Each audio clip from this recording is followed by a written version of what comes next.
अस्सलाम student, first year physics chapter number 2 vectors and equilibrium का। और इस वीडियो लेक्चर के अंदर हम कंकरेंट फोर्सेस को डिस्कस करेंगे। कहूँगा चैनल पर नया है तो सब्सक्राइब कर लें, वीडियो को लाइक करें, फ्रेंड्स और फेलोज के साथ शेयर करें। डाटा क्वेश्चन हो तो काइंडली वीडियो को पूरा प्ले किया करें। और डिस्क्रिप्शन में मौजूद PDF नोट्स का लिंक मौजूद है, वहाँ से PDF नोट्स डाउनलोड कर सकते हैं।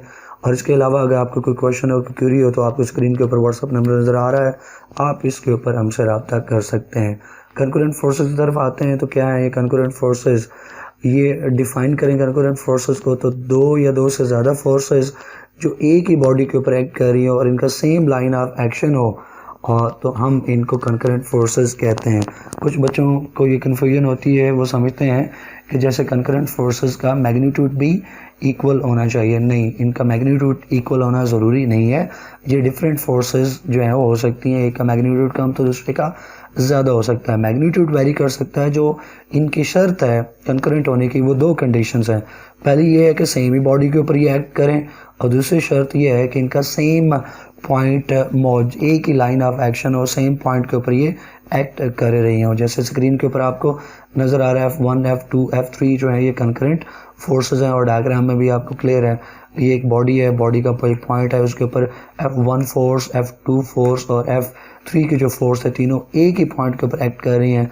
और मैंने इनका वेक्टर लेंथ भी जो है वो डिफरेंट रखी है, ताकि ये भी कंसेप्ट की क्लैरिटी रहे कि कंकरेंट फोर्सेस के लिए मैग्नीट्यूड इक्वल होना ज़रूरी नहीं है, लेकिन सेम बॉडी पे एक्ट करना और एक ही लाइन ऑफ एक्शन होना ये ज़रूरी है। अगर ऐसा हो तो फिर उन फोर्सेस को हम कंकरेंट फोर्सेस कहते हैं। अब इन कंकरेंट फोर्सेस की बैलेंसिंग जो है वो बड़ी ज़रूरी होती है, और इसके ऊपर हमने काफ़ी कुछ क्वेश्चन जो हैं वो सॉल्व करना है MCQs में भी, और आगे जो न्यूमेरिकल प्रॉब्लम्स हैं उनके अंदर भी कुछ ऐसे क्वेश्चंस आने वाले हैं जिनका जो कंसेप्ट है वो कंकरेंट फोर्सेस वाला होगा, और यानी कंकरेंट फोर्सेस होंगी और हमें उन्हें बैलेंस करना होगा। तो कंकरेंट फोर्सेस को आप बैलेंस कर सकते हैं, एक सिंगल फोर्स है। वो जो सिंगल फोर्स जिससे आप इसको बैलेंस करते हैं उसको इक्विलिब्रियंट फोर्स कहते हैं। ये MCQs में पूछा जा सकता है। That force is called equilibriant force, जो कंकरेंट फोर्सेस को बैलेंस करती है। और ये एक सिंगल फोर्स है जो दो या दो से ज़्यादा जो कंकरेंट फोर्सेस उनको बैलेंस करती है। और ये जो इक्विलिब्रियंट फोर्स है ये इक्वल होती है रिजल्टेंट फोर्स के, लेकिन उसके अपोजिट डायरेक्शन में। जी हाँ, equilibriant force is equal but opposite in direction to the resultant force. दो फोर्सेस हैं, मिसाल के तौर पे ये F1 फोर्स आपको नज़र आ रही है और जिसके परपेंडिकुलर है F2 फोर्स। तो इन दोनों फोर्सेस का रिजल्टेंट हम निकालें तो रिजल्टेंट R निकलता है। अब जो रिजल्टेंट R हमने निकाल लिया, इस रिजल्टेंट R से निकलेगी इक्विलिब्रियंट फोर्स। तो इन दोनों फोर्स 1 और फोर्स 2 को बैलेंस करेगी। इन दो फोर्सेस को अगर ये बैलेंस करना है इसने, तो इनके अपोजिट जो रिजल्टेंट R हमने निकाला है उसके अपोजिट ये इक्विलिब्रियंट फोर्स आनी चाहिए। इक्विलिब्रियंट फोर्स उसके बिल्कुल अपोजिट होगी, और इसका जो मैग्नीट्यूड है वो रिजल्टेंट R के बराबर होगा। अब डायग्राम में कोई ये देखना है कि सर इधर तो आपने कहा है कि इनका पॉइंट ऑफ एक्शन जो है वो सेम होना चाहिए, और यहाँ पे फोर्स A जो है वो यहाँ पे है, फोर्स B मौजूद है।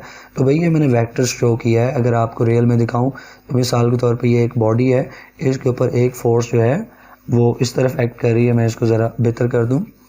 एक फोर्स है, फोर्स F1 वो इधर एक्ट कर रही है, और फोर्स F2 यहाँ पे परपेंडिकुलर में इधर एक्ट कर रही है। तो मुझे वेक्टर से अगर इनको ऐड करना हो तो वेक्टर एडिशन में क्या है, हेड टू टेल रूल। तो पहले वेक्टर का हेड और दूसरे वेक्टर की टेल पहले वेक्टर के हेड के साथ आएगी। दूसरा वेक्टर ये है, तो यहाँ पहला वेक्टर एंड हुआ, वहाँ दूसरा वेक्टर स्टार्ट हुआ। तो ये वाली जो डायग्राम है जब वेक्टर सम में आएगी तो ऐसे ही शो होगी, और यहाँ पे भी तो इसको ऐसे ही शो किया गया है। तो ये एक बॉडी थी, उस बॉडी के ऊपर दो फोर्सेस, एक फोर्स इधर एक्ट कर रही है, एक दूसरी फोर्स इधर एक्ट कर रही है, दो एक दूसरे के परपेंडिकुलर हैं। और इन दो फोर्सेस को बैलेंस करने वाली फोर्स जो है वो इनके रिजल्टेंट के बराबर होगी। रिजल्टेंट जो है वो यहाँ पे आएगा, और इसके बिल्कुल अपोजिट जो है वो बैलेंसिंग फोर्स, इक्विलिब्रियंट फोर्स जो है वो यहाँ पे हमें मिलेगी। तो ये इक्विलिब्रियंट फोर्स रिजल्टेंट R के मैग्नीट्यूड के इक्वल, लेकिन डायरेक्शन के अपोजिट।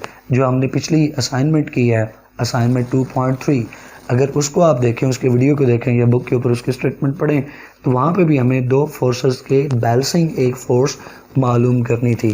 तो अगर आपने कंकरेंट फोर्सेस के ऊपर कोई न्यूमेरिकल प्रॉब्लम बुक में से देखनी है तो वो असाइनमेंट 2.3 का सेकंड पार्ट है, पार्ट बी, जिसके अंदर हमने बैलेंसिंग फोर्स को फाइंड करना था। तो उसके ऊपर वीडियो लेक्चर मौजूद है असाइनमेंट 2.3 के ऊपर, आप वो वीडियो लेक्चर देख सकते हैं। इसी के साथ ही ये वाला जो टॉपिक है कंकरेंट फोर्सेस का, ये मुकम्मल हुआ। छोटा सा टॉपिक था, इसमें दो ही बातें, डेफिनेशन और मोस्ट इंपॉर्टेंटली इसको बैलेंस करने का जो कंसेप्ट है वो चाहिए था, क्योंकि न्यूमेरिकल में इस्तेमाल होना है। इंशाल्लाह नेक्स्ट वीडियो में मिलते हैं, तब तक के लिए अल्लाह हाफिज़।